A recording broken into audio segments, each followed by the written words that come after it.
Sorry guys, इस video में ना आगे जाके ना एक सीन आता है जिसमें मैं तुमसे बोलूँगा कि वो सीन मैं क्रिएट कर रहा हूँ और उसको तुम अपनी स्क्रीन में देखो। लेकिन यार अब जैसा मैंने भी तुम्हें बोला था कि वीडियो मैं अपलोड करूँगा लेट हो जाएगी। लेकिन यार वो सीन बन नहीं पा रहा है, मेरे को अब और टाइम लगेगा। मेरी मतलब ड्राइंग वैसे बन नहीं पा रही है, ड्राइंग में टाइम लग रहा है। तो वो सीन बन नहीं पाएगा, उसको मैं किसी और दिन ना शॉर्ट वीडियो में बना के अपलोड करने की कोशिश करूँगा अलग से। तो जब मैं बोलूँ वो सीन कि अपने फ़ोन में देखो मैं इसको बना के डाल रहा हूँ, जितना अच्छा होगा उतना बना पाऊँगा, नहीं बन पाएगा तो कोई बात नहीं, ऐसा मैं बोल रहूँगा। तो उस चीज़ को थोड़ा-सा मतलब देख लेना कि कोई नहीं, बाद में मैं बना दूँगा, ठीक है? तो इतना ही मुझे बताना था। बी चैंतियान कहता है द 10 एक्सट्रीम फॉर्मेशन ही स्पेक्ट्रल सोल की वीकनेस है।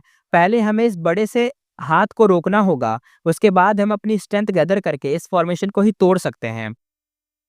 ये सुन के हेवनली कोर्ट के इमोर्टस ने तुरंत ही सर हिला के एग्री करा। कुछ लोग हेवन ओवरसिंग टावर से निकलकर बाहर उड़ गए। फिर हेवन ओवरसिंग टावर ने एक्टिवेट करना स्टार्ट करा। उसमें से निकली एक sparkling white light. Immortal killer move, lead soul into dream. अरे भाई, ये क्या हुआ? वही हुआ, तो मतलब ये एक्टिवेट करने वाले थे, व्हाइट लाइट निकली और उसी वक्त एक इमॉर्टल किलर मूव यूज हो गया। और वही फिर हुआ, यिंग वुइशी ने अपना एक लौता मूव दोबारा से एक्टिवेट कर दिया। लो, फिर वही काम हो गया। Heaven overseeing tower lord कहता है डैम इट। उसने गुस्से से पैर पटका, लेकिन फिर से वो ड्रीम रेलम में गिर गया और बाहर ही नहीं निकल पाया। लो, उसने स्पार्कल लाइट, होता है ना, तुम कुछ खतरनाक अटैक चार्ज कर रहे हो, कामे हामे हा मारने जा रहे हो, चार्ज कर रहे हो, उसी वक्त बीच में तुम्हारे सर पे कोई एक पट्ट मारे, जैसे गारू के साथ हुआ था, और तुम जमीन में फैट जाओ, एकदम लपेट जाओ, है ना? ऐसा तुम्हारे साथ हो जाए, तो वही हुआ यहाँ पे। सैडोसेक्ट ने कितनी मेहनत करके यिंग वुइशी को बनाया था और अब उसका रिजल्ट सामने आ रहा था। एक लौता यिंग वुइशी रैंक 9 इमॉर्टल गु हाउस को एक तरीके से बाइंड कर रहा था। जो लोग हेवन ओवरसिंग टावर लॉर्ड की जगह पर आए थे, वो भी थोड़ी देर में ड्रीम रेलम में ही वापस फैल गए। जब तक यिंग वुइशी टावर को टारगेट कर रहा था, ये टेम्पररी टावर लॉर्ड उसकी स्किल के सामने टिक ही नहीं सके थे। हेवनली कोर्ट के गु इमॉर्टल कहते हैं, हाँ, तुम्हें लगता है कि ग्रैंड हेवनली कोर्ट के पास सिर्फ एक ही इमॉर्टल गु हाउस है? तभी वही हुआ। हेवनली कोर्ट के गो इमोर्टल्स जो पहले टावर से बाहर निकले थे, उन्होंने निकलकर अपना सेकंड इमोर्टल गु हाउस निकाला। रैंक 8 इमोर्टल गु हाउस, एम्ब्रॉयड टावर। ये एक छोटा सा पवेलियन था, सुंदर सा था, सजावट थी, डेकोरेटेड था, दीवारें लाल थी, टाइल्स लगी हुई थी, एकदम क्लासी और ब्यूटीफुल लग रहा था। लेकिन थोड़ा सा डैमेज भी था, दिख रहा था डैमेज। फाउंडेशन वीक हो चुकी थी, मतलब ये एक रैंक 8 हाउस तो था लेकिन ब्रोकन कंडीशन में। इमोर्टल ज़ॉम्बी बोक्विंग उठा और राइट हैंड का जो फीस्ट बनाकर उठाते हुए कहा, the so called heavenly court के पास सिर्फ यही एक पुराना सा एक एंटीक बचा है क्या? कितनी बड़ी बेइज्जती वाली बात है तुम लोगों की। रैकलेस सैवेज डीमन वनरेबल ने इसे तोड़ दिया था इतने टाइम पहले, और तुम लोग अभी तक इसको चिपका के बैठे हो और अब इसे ला रहे हो हमारे सामने। हाँ, हंसने वाली बात है ये तो। अगले ही मोमेंट उसने छोड़ा अपना पियरलेस स्वॉर्ड पास killer move, 5 finger feast sword heart, और अटैक से जो एम्ब्रॉयड टावर था थोड़ा सा हिला। फिर उसने छोड़े 7 एम्ब्रॉयडरी नीडलेस जो फेंट लाइट से एकदम कंडेंस थे। वो 7 नीडल्स बिल्कुल बर्ड्स की तरह ग्रेसफुल उड़ती हुई गई, एक ब्लिंक में जाके उस बड़े घोंसली हैंड को पियर्स कर गई। ना सिर्फ एक जगह बल्कि बार बार हैंड में एकदम घूम रही थी, यानी अंदर जाके एकदम, वो नहीं था गार्डियंस ऑफ द गैलेक्सी में, तुमने वो देखा होगा एक बंदा जो अपने सीटी मार के उसको कंट्रोल करता था तीर को, ऐसा मान लो उसके जैसे 10-12 तीर हैं, अंदर जा रहे हैं हैंड के और एकदम घूमते घूमते घूमते घूमते पूरे हैंड में छेद पे छेद करे जा रहे हैं। स्पेक्ट्रल सोल का बड़ा घोस्टली हैंड उठने की कोशिश कर रहा था लेकिन हिला भी नहीं। वो 7 एम्ब्रॉयड नीडल्स इनविजिबल थ्रेड्स की तरह थी जो बड़े घोस्टली हैंड को ग्राउंड से ही एकदम भाई लपेटे जा रही थी। लीडिंग हेवनली कोड गु इमॉर्टल अंदर से एम्ब्रॉयड टावर से एकदम हंसते हुए कहते हैं, ये है एम्ब्रॉयड टावर रैंक 8 हाउस। पर जब प्रिमोडियल ओरिजिन इमॉर्टल वनरेबल की disciple star constellation immortal vulnerable की शादी फिक्स हुई थी, तब उसने इस ड्राउरी के रूप में प्रिपेयर किया था। तब ये जो रैकलेस सैवेज डीमन वनरेबल ने हेवनली कोर्ट में रैम्पेज किया था और इसे फेस करना पड़ा था, तो उसने 3 ब्लडी स्किन्स डिस्कार्ड करके खुद को फ्री करना पड़ा था। यानी स्टोरी बता रहा है कि जो देखो सबसे पावरफुल इन इसमें क्या था, प्रिमोडियल ओरिजिन इमॉर्टल वंडरेबल सबसे पावरफुल नहीं, मतलब इन लोगों की स्टोरी में सबसे पावरफुल ये था। और इसकी जो डिसिपल थी वो कौन थी? Star constellation immortal venerable. जब स्टार कंसलेशन इमॉर्टल वंडरेबल की शादी हुई थी, तब ऐसा दहेज के रूप में दिया गया था ये वाला, ये एम्ब्रॉयड टावर या पवेलियन कुछ भी कह लो, किसको? और ये गया शायद हेवनली कोर्ट को दिया गया होगा। तो जब हेवनली कोर्ट के पास ये था ना, तो ये हेवनली कोर्ट शायद रेकलेस सेवेज डीमन वनरेबल से लड़ा या कोई और लड़ा, जो भी लड़ा था इस टावर का यूज करा गया था, ये जो एम्ब्रॉयड टावर था। और रेकलेस सेवेज डीमन वनरेबल वो जब इससे लड़ा तो वो इसमें फंस गया, और फंसने की वजह से बाहर निकलने के लिए उसने अपनी स्किन, जैसे सांप होते हैं अपनी स्किन उतार देते हैं, वो जो मकड़ियाँ होती है वो स्किन उतार देती हैं, बहुत सारे ऐसे जीव होते हैं जो अपनी स्किन उतार देते हैं ना, ऐसी अपनी स्किन उतार दी, काटनी पड़ गई, तब जाके वो अपनी स्किन उतार के भाग पाया था। नॉर्मली अगर कोई घोस्टली हैंड ग्राउंड पे शू होता तो उसे तोड़ के निकल जाता, लेकिन एम्ब्रॉयड टावर का ये मूव ही उसका सबसे पावरफुल अटैक था। जो शूइंग थ्रेड्स थी यूज हो रही थी, और असली दाव मार्क्स यही थे। मतलब दाव मार्क्स की जो थ्रेड थी वो बनी हुई थी और उस जमीन पे एकदम भाई ऐसे लपेटे जा रही थी, लपेटे जा रही थी, और एकदम ये जो हैंड था अपना घोस्टली हैंड डीमन वनरेबल का उसको पकड़ रही थी। अगर स्पेक्टर सोल का अपना हैंड उठाना था तो उसको सबसे पहले उतनी पावर होनी चाहिए कि वो पूरा का पूरा साउथर्न बॉर्डर को ग्राउंड से उठा ले, तभी कुछ हो पाएगा। क्योंकि उन्होंने सिंपल काम करा है, ये जो थ्रेड है इसने क्या करा है, जमीन को और इस हाथ को आपस में टेप की तरह बांध दिया है। तो अगर तुम्हें हाथ उठाना है तो पूरा का पूरा धरती को ही उठाना पड़ जाएगा, पूरा साउथर्न बॉर्डर ही उठाना पड़ जाएगा। शायद रेकलेस सेवेज डीमन वनरेबल में ये पावर थी, पर ये बचा हुआ स्पेक्ट्रल सोल का एक सोल है, छोटा सा सोल है, इसमें शायद इतनी ताकत नहीं होगी। हेवनली कोड का फाउंडेशन वाकई स्कैरी था। स्पेक्ट्रल सोल के सामने भी उनके पास डायरेक्ट काउंटर मेथड्स रेडी थे। ये देखकर ही स्पेक्टर सोल का बड़ा सा हैंड जो ग्राउंड से टाइटली एकदम एक तरीके से सिल दिया गया था। हाई लाउलन, ताइबाशन और बाकी के सब जितने भी लोग थे लिटरली एकदम डम फाउंडेड हो गए कि अबे ये क्या हुआ, इतने पावरफुल फोर्स को भी इन्होंने दबा दिया। यानी भाई देखो, हैकर्स तो हैकर्स होते हैं, ये लोग हैकर हैं भाई, मैं इनको हैकर ही कहता हूँ। सडो सट की साइड एक तरीके से वर्ड एक्सप्रेशन में आ गए, लेकिन अगले ही सेकंड वो हार्ड और malevolent dark ghostly hand suddenly soft हो गया और धीरे धीरे से एक ब्लैक वाटर के फूल में बदल गया। वूश आवाज आई, एक समुंदर जैसी ब्लैक वाटर की वेव लाइफ और डेथ के डोर से फूट के बाहर आई और पल भर में सराउंडिंग माउंटेन रेंजेस में डूब गई। ये काला पानी सोल में भरा हुआ था और आसपास की सब चीजों को कवर कर रहा था, एकदम भाई बड़ा खतरनाक और डोमिनेटिंग था। फेंगयुआन और बाकी सब तुरंत ही स्काई में फ्लाई कर गए, इस जो काले पानी से अपने आप को थोड़ा दूर कर रहे थे। लेकिन नेक्स्ट सेकंड, अगले ही मोमेंट वो ब्लैक वाटर की जो सी था और ऊपर शूट करके 1000 मीटियोर टॉल मॉन्स्टर, एकदम होता है ना बड़ा सा मॉन्स्टर, उसमें ट्रांसफॉर्म होने लगा। हेवंस जो हेवनली कोर्ट था, ये जितने भी मोटर्स थे हेवनली कोर्ट के चिल्लाते हुए कहते अरे भाई स्पेक्ट्रल सोल, उसकी आंखों के सामने जाइंट हैंड घोस्टली हैंड जो था इतनी स्पीड में बदला और डॉज करना इम्पॉसिबल था। उसने एम्ब्रॉयड टावर को एक ही स्पैश में डिस्ट्रॉय कर दिया। दूसरे हैंड ने डायरेक्टली हेवन ओवरसीइंग टावर को पकड़ लिया। घोस्टली हैंड का जो प्रेशर था बढ़ता गया, क्रैक्स दिखने लगे टावर पर, ऐसे लग रहा था जैसे अगले ही मोमेंट पूरा टावर क्रैम्बल हो जाएगा। ऊपर से दोनों ग्रैंड ट्रिबुलेशन जीथर माइंड में स्टार फ्लो और दोनों नीचे गिरने लगे। यानी स्पेक्ट्रल सोल ने स्काई की तरफ एक रोर करा और उसने जो जीथर साउंड आ रही थी उसे सप्रेस कर दिया। फिर उसने अपने दो बड़े हाथों को उठाया और स्पेस को डायरेक्टली टीयर कर दिया, और जहां वो स्पेस टूटी थी वहां से एक ह्यूज स्टारलाइट सुनामी की तरह डायरेक्ट वॉइड में आ गई और सिर्फ एक ही मूव में स्पेक्ट्रल सोल ने दोनों ग्रैंड ट्रिबुलेशन को खत्म ही कर दिया। लो भाई, हो गया ग्रैंड ट्रिबुलेशन का काम। शायद मैरिड ट्रिबुलेशन ही कुछ कर सकती है इसके सामने, लेकिन ग्रैंड ट्रिबुलेशन कुछ नहीं थी भाई रैंक 9 के सामने। मसल एकदम मसल दिया भाई ने। पता है क्या करा है, स्काई में एकदम हाथ मार के छेद कर दिया है, समझ रहे हो। फेंगीमान और बाकी सब ये देखकर लिटरली एकदम भाई आंखें फैल गई कि अबे ये क्या हो गया। देख के एकदम भाई देखने वाली चीज। जो इमोटस वहां खड़े थे उनको अपनी आंखों पर यकीन ही नहीं हो रहा था कि ये क्या देख लिया। जीथर माइंड ट्रिबुलेशन और स्टार फ्लो ट्रिबुलेशन, ये दोनों बड़े ट्रिबुलेशन जो स्पेक्ट्रल सोल ने इतनी इजीली रोके, पानी की तरह एकदम पानी पीने जैसे थे। फेंगयुआन कहता है ये है एक रैंक 9 डीमन वनरेबल की पावर। उसका दिल जोर से धड़का था। स्पेक्ट्रल सोल ऑलरेडी मर चुका था, अब जो सामने था वो सिर्फ उसका एक बचा हुआ सोल था, लेकिन ये सोल इतना जाइजेंटिक था, नॉर्मल फॉर्म में वो बाहर से ही एकदम बड़ा लग रहा था। वो हजारों मीटियोर लंबा था, एक जायंट की तरह था जो डार्क क्लाउड्स को 10 extreme immortal zombie formation lifeless formation से एकदम बनाया हुआ था। वो सिर्फ उसकी कमर तक ही आ पा रहे थे। यानी ऐसा मान लो ये जो लाइफलेस फॉर्मेशन थे, ऐसा लग रहा था ये इसमें जुड़ चुका है, बना हुआ है, लेकिन असल में पता है क्या था, ये जो फॉर्मेशन थी ये उसकी आधी भी नहीं लग रही थी। यानी ये उतना बड़ा था कि फॉर्मेशन से भी ऊपर जा रहा हो। इतना बड़ा, इतनी बड़ी चीज इसके सामने अगर मैं तुम्हें इसका साइज के हिसाब से बताऊं, तो जो इमोर्टल गु हाउस है ना, ओवरसिंग टावर, वो इसके सामने होगा इसके सर से लेके इसके गले तक, बस इतना ही बड़ा होगा हेवन ओवरसिंग टावर। और तुम्हें पता है ना हेवन ओवरसिंग एक इमोर्टल गु हाउस कितने कितने बड़े होते हैं, कितने कितने बड़े, मतलब बहुत ही ज्यादा बड़े होते हैं। और ये जो इतना बड़ा हाउस है वो भी इसके सामने इतना सा लग रहा है, तो तुम समझ चुके होगे। फेंगयुआन और बाकी दूसरे लोग ना हवा में थे। उनकी पोजीशन ऐसी लग रही थी इस चीज़ के सामने जैसे छोटी-सी मक्खियाँ। स्पेक्टर सोल की टाँग देखकर लग रहा था जैसे भाई वो जायंट माउंटेन खड़ा हो। उसका चेस्ट क्लाउड को टच कर रहा था, जैसे वो खुद स्काई जितना टॉल हो। वो सबसे बड़ा शॉकिंग बात पता है यहाँ पे क्या थी? उसके 3 हेड्स थे यानी 3 सर। फ्रंट वाला जो हेड था ड्रैगन के हॉर्न थे, लायन की मेन थी, स्नेक जैसी आँखें थी और एलिफेंट जैसे टस्क निकले हुए थे। लेफ्ट हेड जो था वो पीच कलर फोरहेड था, बाल जैसे घास जैसे थे और 3 फूल जैसी आँखें थीं। और राइट हेड जो था क्लाउड फ्राइज था, आँखें बिजली जैसी थी, कान आग जैसे थे और एक गोल्डन माउथ था। और हाँ, उसके ये जो 1000 आर्म्स थे उनकी बात भी तो अलग से की जानी चाहिए। 1000 हाथ है भाई इसके, 1000 हाथ। समझ रहे हो? 1000 हाथ कितने होते हैं? 1000 हाथ। और उनका साइज़ समझ रहे हो? ये बंदा क्या बोले भाई, बट्स नहीं है। हर साइड पे 500 ब्लैक इंक जैसे डार्क और मसल वाले हाथ थे। डेमोनिक ऑरा एकदम भाई छुपने लायक नहीं था इनमें, इतना ज़्यादा बाहर निकल रहा था।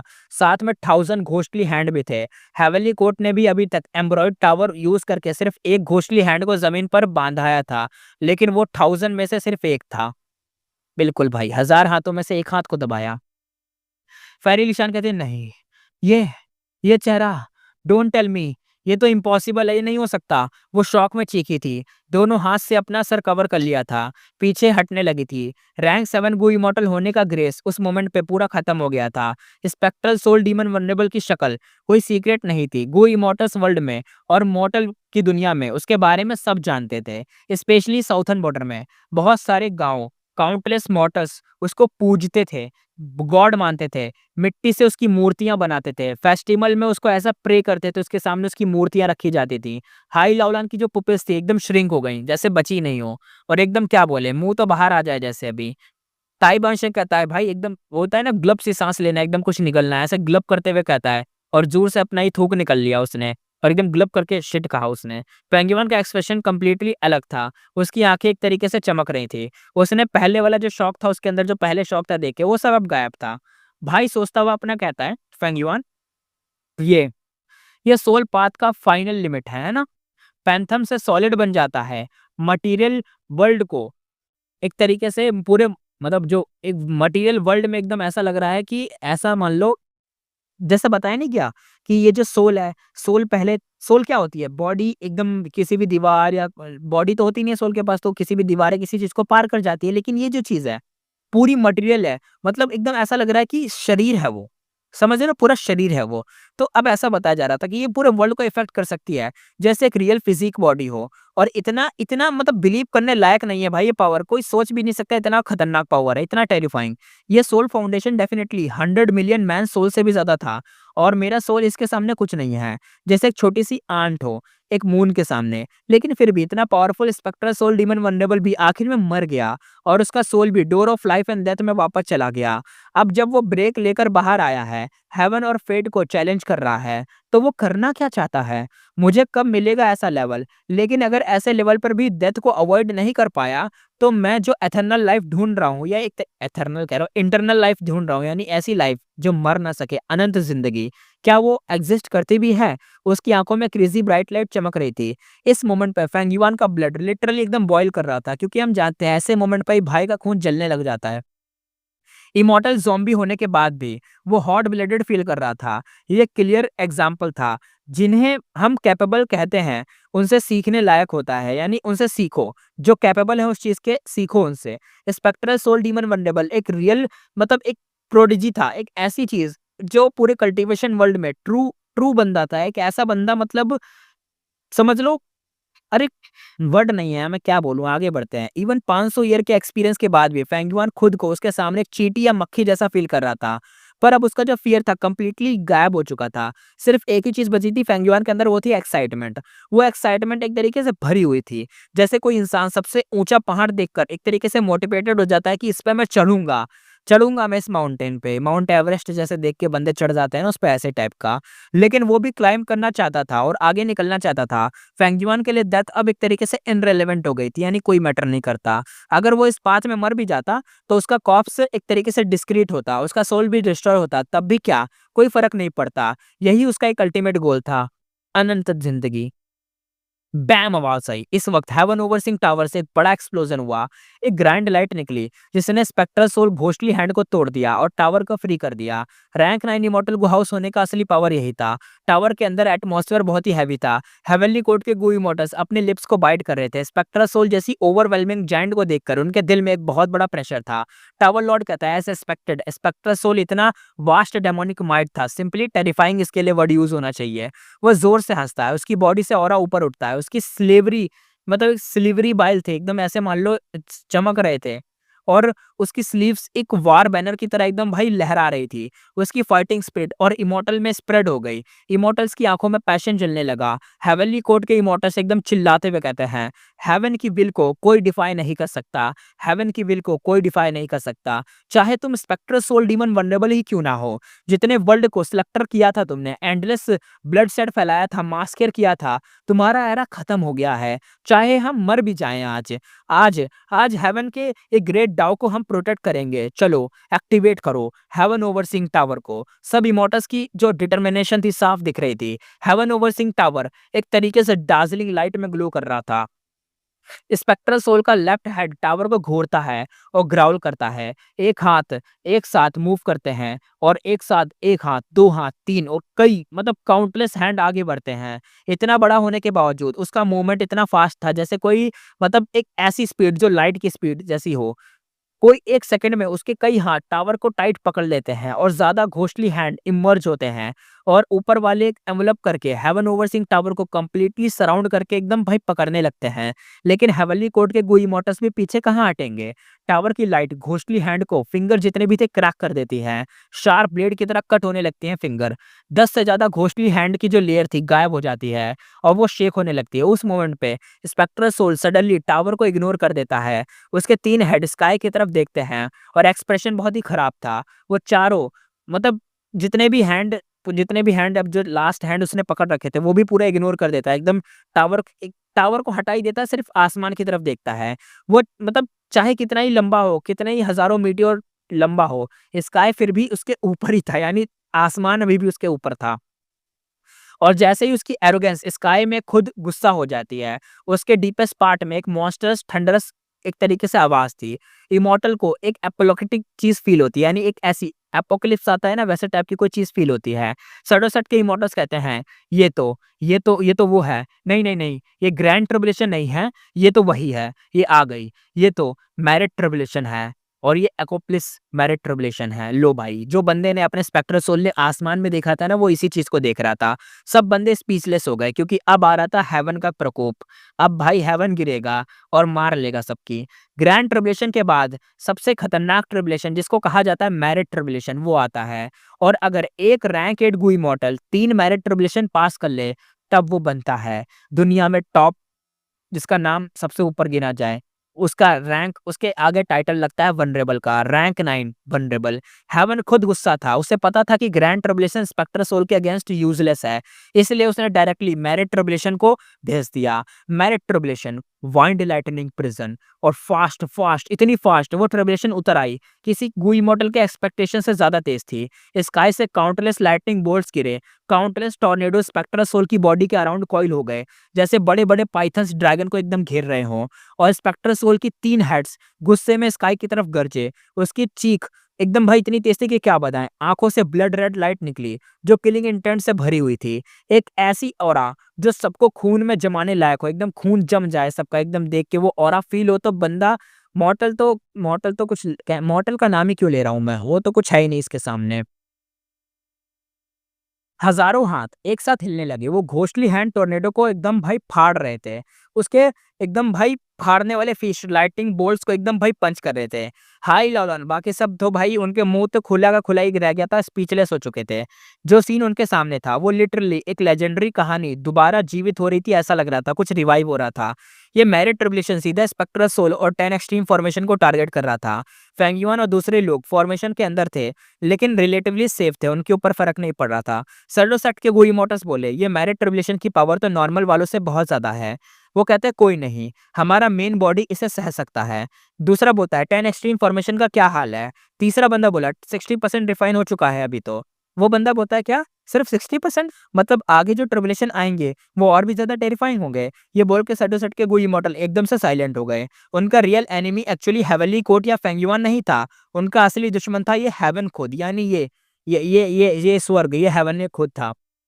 अगर उनकी पूरी पावर इंटैक्ट होती तो सडोसट को फुल कॉन्फिडेंस था, लेकिन हेवनली कोर्ट और फेंगयुआन की वजह से वो एक तरीके से इनकम्प्लीट स्टेट में थे। और सच में ये था कि फॉर्मेशन पहले ही ब्रेक होने वाला था, बस ज़ॉम्बी अलायंस को सेक्रीफाइस करके उन्होंने जैसे तैसे बचा के रखा था। सैक्रेड फेदर सिटी तो गया और हमारा मेन बॉडी ऑलरेडी एक तरीके से एंड पे आ चुका है। अब हमारा ज्यादा मतलब एक तरीके से इंपॉर्टेंस नहीं रहा है। दूसरा बंदा कहता है बिल्कुल सबसे बड़ा और सबसे अच्छा होगा कि हम खुद 10 एक्सट्रीम फॉर्मेशन में अपने आप को ही सेक्रीफाइस कर दे और टाइम को थोड़ा और बाय कर सकें। तभी तीसरा बंदा कहता है लेकिन उन लोगों का क्या? यिन वुईशेंग ने सीधा बोक्विंग की तरफ देखते हुए कहा, उन्हें हम पे छोड़ दो। आने वाले ट्रिबुलेशन और ज्यादा पावरफुल होने वाले थे। सैडोसट के गो इमोर्टस का कोई खास यूज नहीं था उन्हें रोकने में। इससे अच्छा था कि वो खुद उस मतलब खुद को यूज करके फॉर्मेशन की रिफाइनमेंट स्पीड को बढ़ा दें। और असली बात ये थी कि सैडोसट के सब गुइमोर्टस की ट्रू आइडेंटिटी थी। वो सब स्पेक्ट्रल सोल डीमन वनरेबल के ही स्प्लिट सोल थे, यानी उसकी ही रेमेंट सोल थे। इसी वजह से सैडोसट इतने सालों तक मिस्ट्री बना के बैकग्राउंड में छुपा रहा था, और इसी वजह से उनके लिए डेथ का कोई मतलब नहीं था। सेक्रीफाइस उनके लिए नॉर्मल था। ये पूरा का पूरा बड़ा सा ग्रुप बस एक ही था, यानी बस एक ही मैन का था, यानी जितने भी लोग थे बस एक ही था और कोई नहीं, स्पेक्ट्रल सोल ही था। डिस्कशन के बाद सैडोसट के इमोर्टस इंक्लूडिंग 7 स्टार चाइल्ड सोंग जिशिंग सब ने वही चॉइस की जो ओल्ड मान यांशी ने की थी।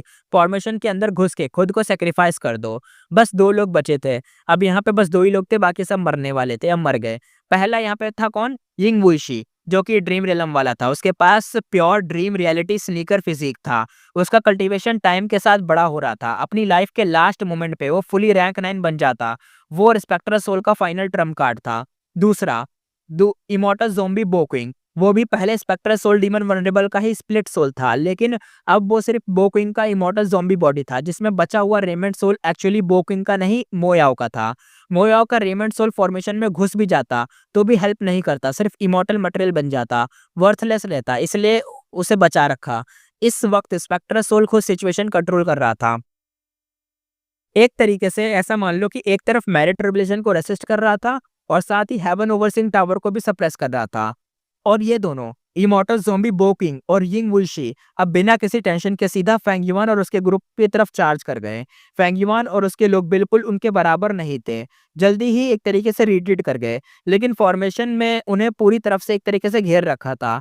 स्पेस पाथ मेथड सील्ड थे, मतलब भागने का ऑप्शन नहीं था। वो किंग ने एक ही हाथ हिलाया, उससे निकली एक स्वॉर्ड लाइट सीधा पेरिलिशान का सर काट दिया। उसकी गर्दन से खून फाउंटेन की तरह बहने लगा। द स्वॉर्ड इमोर्टल की स्ट्रेंथ रेसिस्ट करना एक तरीके से इम्पोर्टेंट, एक तरीके से इम्पॉसिबल था। और ताइबान शंग ने तो तुरंत ही अपना इमोर्टल बू मैन एज बिफोर एक्टिवेट कर दिया। फेरी लिशान अपनी पहले वाली स्टेट में लौट आई। अपनी गर्दन को टच करते हुए उसने आंखों को एकदम क्लियर फियर मतलब महसूस करा, क्योंकि अभी अभी जस्ट वो मरी थी। इमोर्टल ज़ॉम्बी बो किंग ने हाथ पीछे बांध लिए, एरोगेंट हंसी के साथ बोला, सिर्फ एक रैंक 6 टाइम पाथ इमोर्टल गो मुझे रोक पाएगा? हा हा। ये बोलते ही फेरी लिशान की आंखें फैल गई। अगले ही मोमेंट उसकी बॉडी के अंदर से स्वॉर्ड को आई फटा और एक पाइल ऑफ मशी फ्लैश बन गया। हाई लॉलन चीख के बस एक ही वर्ड निकाला, लिटिल आंट। उसकी आंखों में लाल रेज भरा हुआ था। वो सीधा बोकिंग की तरफ चार्ज कर गई। तभी यिंग वुईशी ने फेंगयुआन को ब्लॉक कर दिया। यिंग वुईशी उसे इंटेंस नजरों से देख रहा था। फेंगयुआन कहता है, तुम एक्चुअली मेरे ड्रीम रियलम से निकल गए। इंटरेस्टिंग चीज है, अब देखते हैं तुम मेरे रैंक 8 कल्टीवेशन से बाहर कैसे निकलोगे। यिंग वुईशी कह रहा था फेंगयुआन को, और यही एकदम बोले जा रहा था। फेंगयुआन एकदम उसकी तरफ देखता है, कहता है तुम मेरा नाम जानते हो। उसे क्लियरली कुछ गड़बड़ फील हुई थी। यिंग वुईशी हंसा, वो कहता हा हा हा, तुम एक अदरवर्ल्डली डीमन हो। शैडो सेक्टर के लिए तुम अभी के काम आ सकते हो, इसलिए मैं तुम्हारी जान छोड़ दूंगा। और स्प्रिंग ऑटम सिगाडा यूज करने की सोचना भी मत। इस रैंक 6 इमोर्टल गो को ओल्ड मैन यांशी ऑलरेडी डिड्यूस कर चुका है। अब के स्टेट में ये यूज ही नहीं हो सकता है ना। यानी एक तरीके से भाई कहना चाह रहा है, भाई तेरा ट्रम्प कार्ड हो चुका है फेल, अब तू मरेगा कुत्ते की तरह, समझा। तेरा स्प्रिंग ऑटम सिगाडा काम का नहीं आने वाला, क्योंकि पूरी स्पेस ब्लॉक हो चुकी है। तेरी विल यहाँ से बाहर ही नहीं निकल सकती अगर तू अपने आप को फाड़ भी लेगा तो। वो फुल कॉन्फिडेंस के साथ फेंगयुआन की तरह स्माइल करके देख रहा था।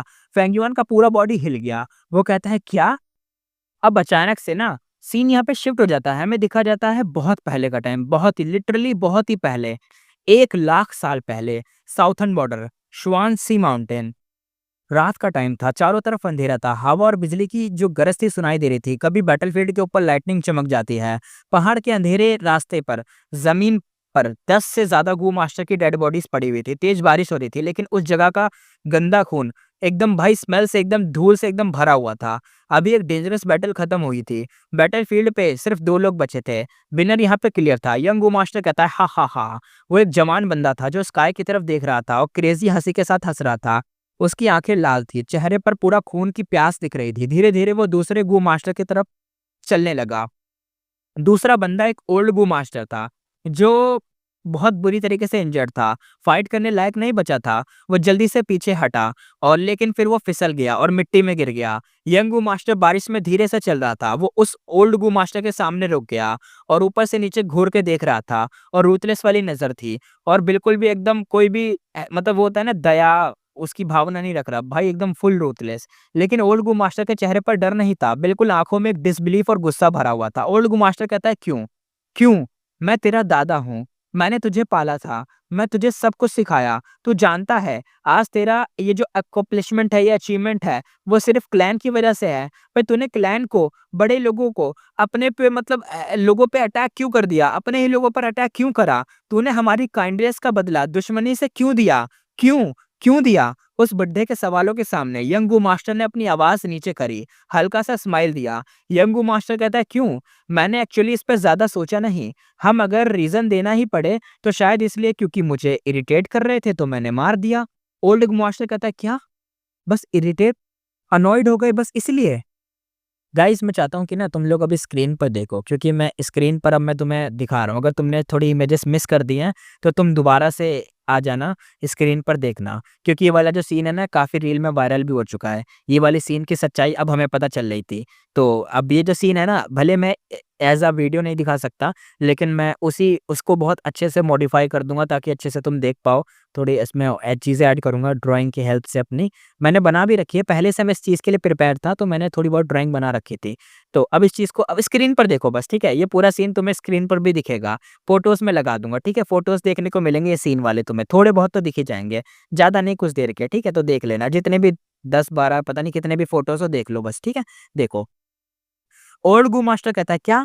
बस इरिटेट, अनॉयड? यंग गू मास्टर कहता है, बिल्कुल। हर वक्त ये बोलना कि हमारा क्लैन दूसरे से वीक है, हमें बर्दाश्त करना चाहिए, चुप रहना चाहिए। हर वक्त ये बोलना कि बड़े बुजुर्ग की इज्जत करो, चारों से मतलब बड़े बुजुर्ग की इज्जत करो, हर तरफ हर हर जगह इज्जत ही करते रहो, छोटों से प्यार करो, तमीज दिखाओ, इंटेग्रिटी रखो, एल्डर्स को जवाब मत दो।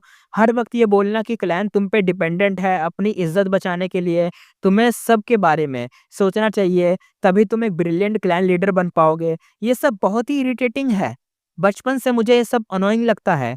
मैंने सोचा था सह लूंगा, लेकिन जितना सह सकता था मैंने सह लिया। अब मैं और नहीं सह सकता। ये कहकर यंग गू मास्टर हल्का सा हंसा और एकदम सफेद दांत चमक रहे थे भाई के। ओल्ड गू मास्टर कहता है, सिर्फ सिर्फ इस वजह से?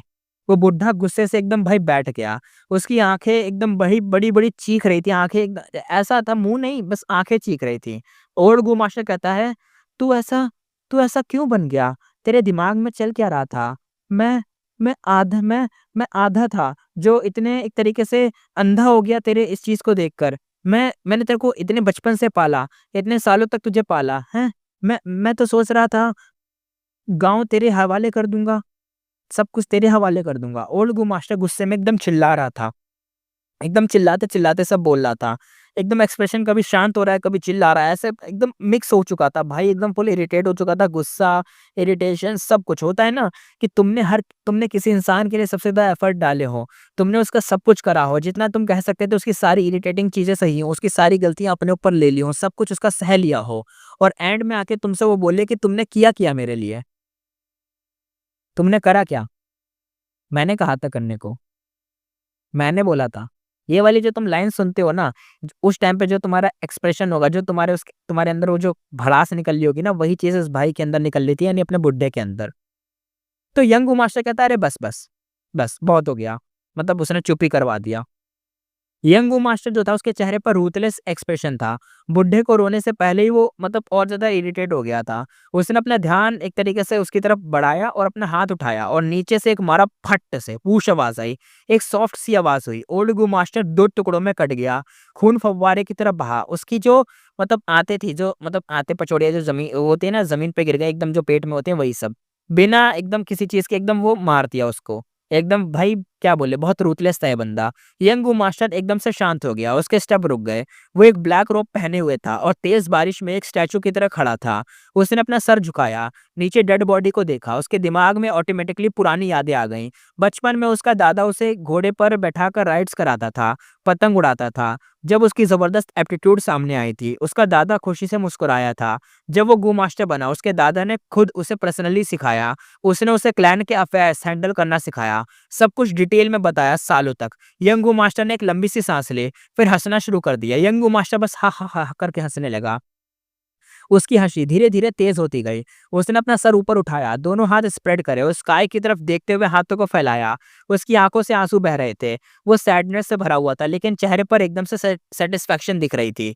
उसे लग रहा था जैसे वो एक ड्राइंग बंदा था, यानी डूबा हुआ बंदा जो फाइनली सरफेस पे आ चुका है, यानी ये डूबते हुए बंदे को एक बोट मिल गई हो और स्ट्रगल करके किनारे तक पहुंच गया। उसकी गहरी सांस ली उसने और नाक से एक गंदा सा खून बहाया और फिर एकदम स्मेल करा। उसमें लग रहा था जैसे वो पूरे क्लैन की जो रेस थी उसमें भरी हुई है स्मेल के अंदर, लेकिन उसके लिए ये हवा एकदम फ्रेश थी। यंगू मास्टर कहता है, हाँ, मैं बहुत सैड हूँ, लेकिन क्या यही फ्रीडम है? हा हा हा हा।